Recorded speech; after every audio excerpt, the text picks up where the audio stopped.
Hi friends, welcome to SudhaSri kitchen. இப்போ நீங்கள் பார்த்துட்ருக்கிறது பருத்தி பால் பொங்கலுங்க. இந்த பருத்தி விதையை பயன்படுத்தி நம்ம பால் எடுத்து அதில் பொங்கல் செய்கிறதுங்க. இதை சாப்பிடும்போது நமக்கு அல்சர் பிரச்சனை, வாய் புண், வயிற்றுப்புண் இது எல்லாமே குணமாகும். இந்த அருமையான பருத்தி பால் பொங்கல் எப்படி செய்கிறதுன்னு வீடியோக்குள்ளே போய் பார்க்கலாமா? பருத்தி விதை ஒரு 100 கிராம் எடுத்துருக்கங்க, ஒரு கப்புக்கு இருக்குது. இது ஒரு பவுலில் நம்ம சேர்த்துக்கலாங்க. இப்போ தண்ணி ஊற்றி இதை நல்லா அலசிடணும். நல்லா அலசும் போது நமக்கு மேலே அந்த டஸ்ட்டாக இருக்கிறதெல்லாம் வெளியில் வந்துடும். இந்த மாதிரி நல்லா பார்த்திங்கன்னா இந்த மாதிரி இருக்கிறதெல்லாம் நமக்கு வெளியில் வந்துடுங்க. இந்த மாதிரி நல்லா அலசி எடுத்துகிட்டு வரணும். 2-3 டைம் நல்லா அலசினோம்னா நமக்கு இந்த டஸ்ட்டெல்லாம் போயிடும் நமக்கு. இப்போ நல்லா அலசிட்டு மறுபடியும் தண்ணி ஊற்றியாச்சுங்க. தண்ணி ஊற்றி ஒரு தட்டு வச்சு மூடிடலாங்க. இது ஒரு 8 மணி நேரமாவது நமக்கு ஊற வைக்கணும். அதாவது நைட்டு நம்ம ஊற வச்சுட்டா கூட காலையில் எழுந்திரிச்சு நம்ம செய்யலாம். இப்போ 8 மணி நேரம் கழித்து திறந்து பார்க்கலாம். நம்மளுடைய பருத்தி விதைகள் எல்லாம் நல்லா ஊறி வந்திருக்கு பாருங்கள். இந்த மாதிரி எடுத்தோம்னா இந்த மாதிரி அமுக்கி பார்த்தா இப்படி இருக்கும். இந்த மாதிரி இருக்கிறத நம்ம இந்த ஒரு மிக்ஸி ஜாரில் சேர்த்துக்கலாங்க எல்லாத்தையும். இப்போ எல்லாத்தையும் மிக்ஸி ஜாரில் சேர்த்துட்டு தேவையான அளவுக்கு தண்ணியை ஊற்றி இப்போ நம்ம இதை நைஸாக அரைச்சி எடுத்துகிட்டு வந்துடலாங்க. அடுத்தது இன்னொரு பவுலில் நான் ஒரு கப்புக்கு அரிசி எடுத்திருக்கேன். நம்ம சாப்பாட்டுக்கு யூஸ் பண்ணுற அதே அரிசி தாங்க எடுத்திருக்கேன். இது கூட தண்ணியை சேர்த்துட்டு இந்த அரிசி நம்ம நல்லா அலசி வச்சிடலாங்க. நல்லா அழுக்கு போக நல்லா அலசிட்டு மறுபடியும் தண்ணி ஊற்றி வச்சுருக்கேன். இது ஊறணும். ஊறின அரிசி நம்ம பொங்கல் செய்யும்போது சீக்கிரமாக நமக்கு வெந்துடும். அதனால் ஊற வச்சிடலாங்க. அடுத்தது இப்போ நம்ம தண்ணி ஊற்றி நல்லா நைஸாக இந்த மாதிரி அரைச்சி எடுத்துகிட்டு வந்துச்சு பாருங்கள். தேவையான அளவுக்கு தண்ணி ஊற்றினா போதும். இப்போ நம்ம இந்த மாதிரி ஒரு வடிகட்டியை வச்சு நம்ம இந்த மாதிரி நல்லா வடிகட்டி எடுத்துக்கணும். இந்த மாதிரி நம்ம கலந்து விட இந்த பால் மட்டும் நமக்கு இறங்கும். இந்த பருத்தி பால் தான் நம்ம இன்றைக்கி பொங்கல் செய்ய போகிறோம். இந்த மாதிரி செஞ்சிட்ருக்கும்போது நமக்கு பார்த்திங்கன்னா நல்லா அழகாக விழுது பார்த்திங்களா. இந்த மாதிரி நல்லா வரும். நல்லா சக்கையாக வர்ற அளவுக்கு இதை நல்லா இப்படி பிழிஞ்சு எடுத்துடணும். இந்த மாதிரி வரும் நமக்கு லாஸ்ட்டாக. இதே மாதிரி எல்லாத்தையும் பிழிஞ்சு எடுத்துகிட்டு வந்துடலாம். இப்போ இவ்வளோ கிடச்சிது நமக்கு. இதை அப்படியே தூக்கி டஸ்ட்பினில் போட்டுடலாம். இப்போ ஒரு கப் அரிசிக்கு நான் 4 கப்பு தண்ணி வர்ற மாதிரி நான் அட்ஜஸ்ட் பண்ணி எடுத்து வச்சுருக்கேங்க. இப்போ ஒரு பவுலில் இந்த 4 கப்பு பருத்தி பால் சேர்த்துக்கலாம். 2, 3, 4 கப்பு வர்ற மாதிரி அட்ஜஸ்ட் பண்ணி தண்ணி ஊற்றி எடுத்து வச்சுட்டாங்க.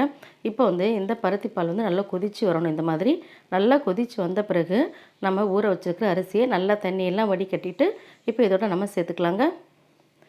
இந்த மாதிரி நம்ம ஊற வச்ச அரிசி சேர்க்கும்போது நமக்கு சீக்கிரம் வேகும். எல்லா அரிசியும் சேர்த்தாச்சு. அடுத்தது அப்படியே நம்ம ஒரு கரண்டி வச்சு இப்படி நல்லா கலந்து விட்டுகிட்டே இருக்கணுங்க. இந்த சைடெல்லாம் நமக்கு ஒட்டிக்கிட்டே இருக்கும்.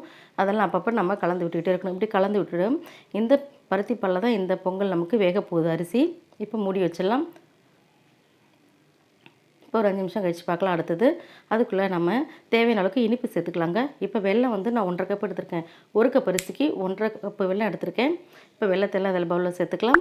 ஒரு கப்புக்கு தண்ணியை சேர்த்துக்கலாங்க.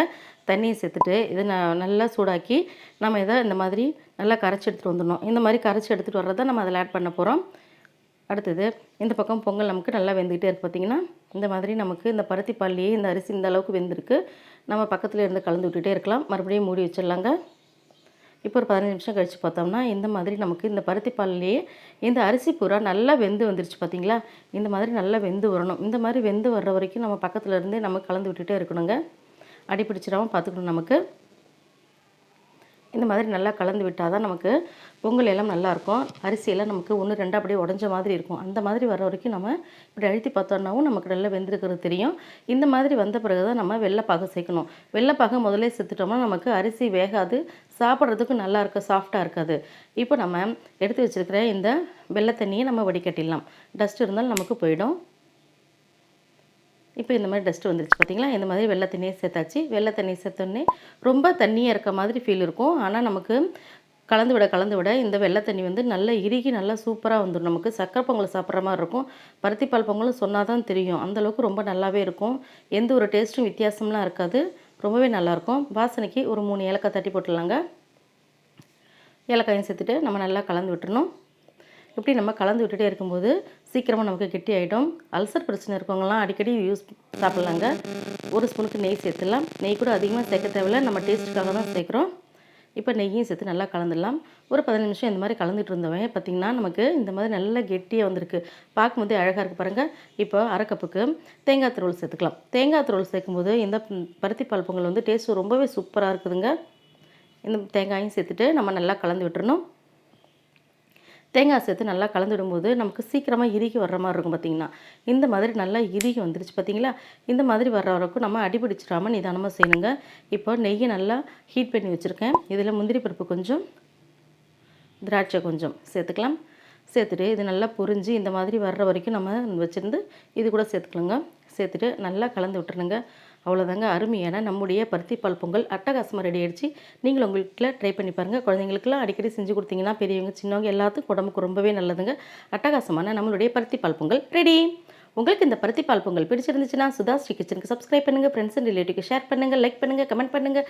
ஆரோக்கியமான சமைப்போம், ஆனந்தமாக இருப்போம். தேங்க்யூ.